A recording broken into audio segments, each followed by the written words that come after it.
because many others before us have done already. So we can production. Production means can develop, can improve the existing knowledge. For example, in education, previously it was active learning. It was 1990 that Mark, don't mistake that wrong. Mark McLaren introduced the active learning in 1990. But now it's no longer. Now have learning analytic. What is it? Oh, learning analytic. Learning analytic. There are lots. Problem-based learning, collaborative learning, and many others. Okay, go ahead. Now, what is knowledge? Just now I mentioned earlier. What is knowledge? This one. Knowledge is the system from facts of Islamic concept in education that academic disciplines they develop from the existing concept, all right, from the consisting concept to make more relevant in the era. Yeah, I just quote from Rosenthal 2007. Because the knowledge process continuously develop again and again, they try to connecting, right, between the past to present. That's why the knowledge until now, they're still linked. Improvement from the previous one, improvement from the gap. We can call it the gap. That's why in academic, in literature review, we should make sure that our topic, we should know more effort has been done. So from this, we can still get the gap, and we can add on this gap our contribution.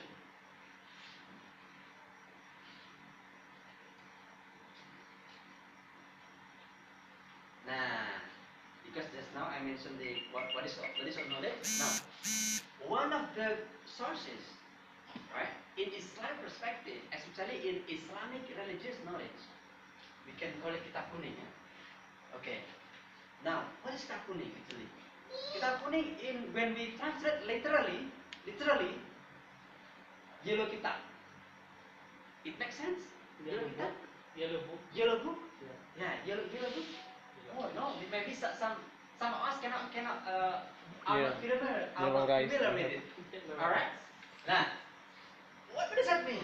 Okay, kitab kuning is actually the Malay terminology. This is a term denoting the whole of the transmitted written heritage of Islam. As mentioned by Bad Foundation, kitab kuning actually, right? The term the Muslim scholars use to spread knowledge. For example, like Riyadhus Shalihin, Hadith, Fathul Quran, kitab for the book for the guide in fiqh, and then Fathul Mu'in also in fiqh, and Nasaih Habat and many others. Right? Now, after we mention the knowledge, and then the source of knowledge kitab kuning. Now we go to because this kitab is part of the what? Kitab yellow book, kitab kuning. Kitab kuning. Right. The reason why this study chose Zanuji in his book in his concept is because it is one of the classical Islamic collections that explain Islamic concept of education, which is the knowledge, not only what we use in Muslim world, but also transmitted in generation, in over generation, meaning over the time.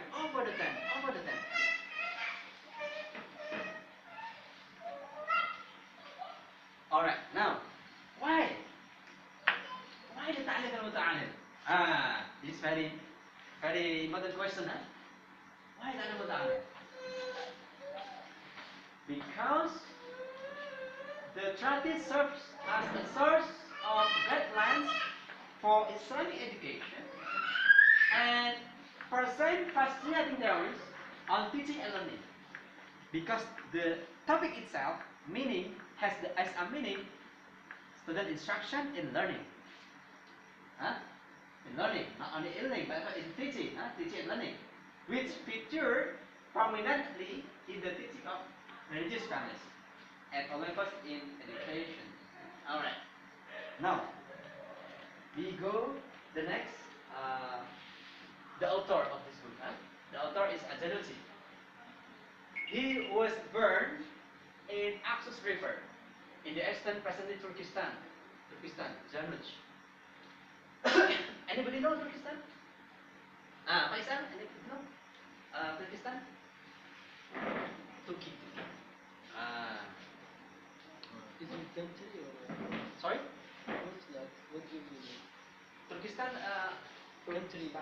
I don't know Turkestan. Anybody know Turkestan? Alright. Is this near Tajikistan? Uzbekistan, around there. Part of Around Russian. Tantan lah, Kazakhstan, Tantan. Alright, okay. Now, he started writing this book, right, in 13th century. As I mentioned earlier, during the. Okay, please come in. Masuk. Apa. Alright, Waalaikumsalam warahmatullahi. They are from Unisa. Unisa. Also the baby from Unisa. Silakan. Apa sih? The baby from Unisa. Yeah. Okay. Okay. He started writing his book in 13th century, right? In 13th century. Waalaikumsalam. Ahlan wassalam. Ahlan wassalam.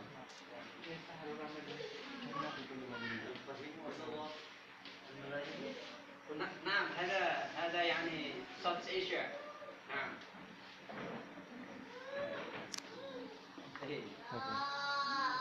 Welcome. Ahlan wassalam.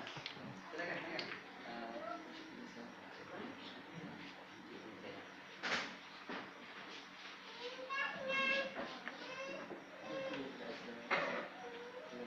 Okay, Pandey ya.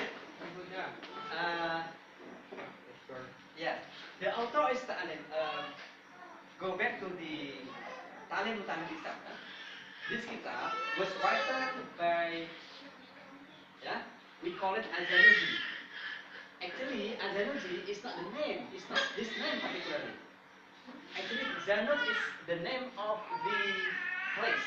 For example, when we call Professor Lutfi Al-Fatani, so somebody call Al-Fatani, meaning his name not Al-Fatani but Prof. Lutfi. For example, this one, his name actually this one, Tajuddin Nu'man bin Ibrahim, because his place were very well known, so somebody just call Zanuj. For example, Al-Ghazali, his original name not Al-Ghazali, Muhammad bin Muhammad Al-Ghazali. Al-Ghazali is, I think, his grandfather, if not mistaken.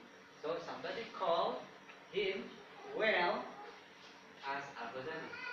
Ash-Shafi'i also, Muhammad bin Idris Ash-Shafi'i. Ash-Shafi'i is his grandfather. And in Arabic actually they like we call laqab. What is it? Laqab in English. Short name. Kunya. Kunya. Yeah, exactly. All right. As Afandi and Muizzuddin, they have the indication that there are two names. Sorry, his name actually Tajuddin bin Nu'man bin Ibrahim bin Khalid al-Zanuj. All right. Now, after what is the Ta'lim itself, and then who is the author? So we go through the Al-Zanuji on the syllable knowledge. Anybody know? Ta'lim Ta'lim? Ta'lim? Anybody know? From the lady? Yes. Dalam Ta'lim, I just go back for a glance. Yeah. Ta'lim actually, the book that is compulsory among the pesantren as the educational system to run their schooling system also, because they assume that this has a guideline on how teaching and learning can be assessed, can be implemented in the school system. Alright, the first is, according to him, yeah, the knowledge has the significance because it fosters on the early argument that natural science is part of parcel of the Islamic tradition of the Indian knowledge. The second one, as we can see here, it also gives us the scientific background to explain our hypothesis that the concept of Islamization of knowledge, right, and Islamic knowledge revolve around the same pivot. Islamization of knowledge is actually the process how the knowledge, right, can be used in the Islamic way of life. For example, knowledge. When we put forward to the education, we can call it Islamic education. Source of knowledge. When put forward to the economic, for example, we can call it Islamic economics and etc. The third one, the more importantly, right, it implies that the Islamic concept of knowledge is a science, of course, science. It is science, and the fact that today's so-called Western national disciplines like chemistry, physics, astronomy, and now during the golden age of Islam, actually the Abbasid Caliph, there are a lot of Muslim scholars who already introduced what is the significance of the knowledge. Among those are Al-Khawarizm, Al-Farabi, is some of them, right? Apart from Azanuddin himself. Alright. Now, we go to the next slide. As I mentioned earlier, Al-Zarnuji, right, give the three core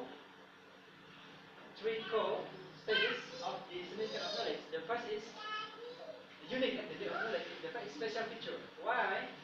Because the knowledge actually, the knowledge, human knowledge, the God bestow to all the human, whether Muslim or not, with the knowledge, so that he or she can use for their life needs. For example, how to manage the life, how to make, for example, society, how to make a balance in the, in the life signature and etc.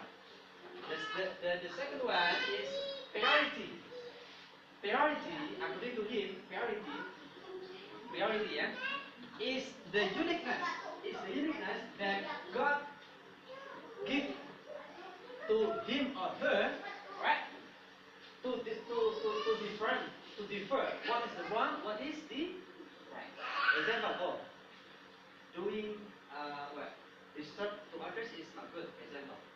Of course, this is because they know they can differ what's wrong and what's right. The third one is, of course, character perfection. As character perfection, because when somebody has knowledge, in high level knowledge, so they always, the character will be more good, because the knowledge like rice, when rice have a lot of weight, so their condition always putting down, isn't it? Now we mentioned on the spirit of knowledge. Now we go to the next, that between personal knowledge and corporate knowledge. Actually, I use this term personal knowledge in Islam. I mean, in the Islamic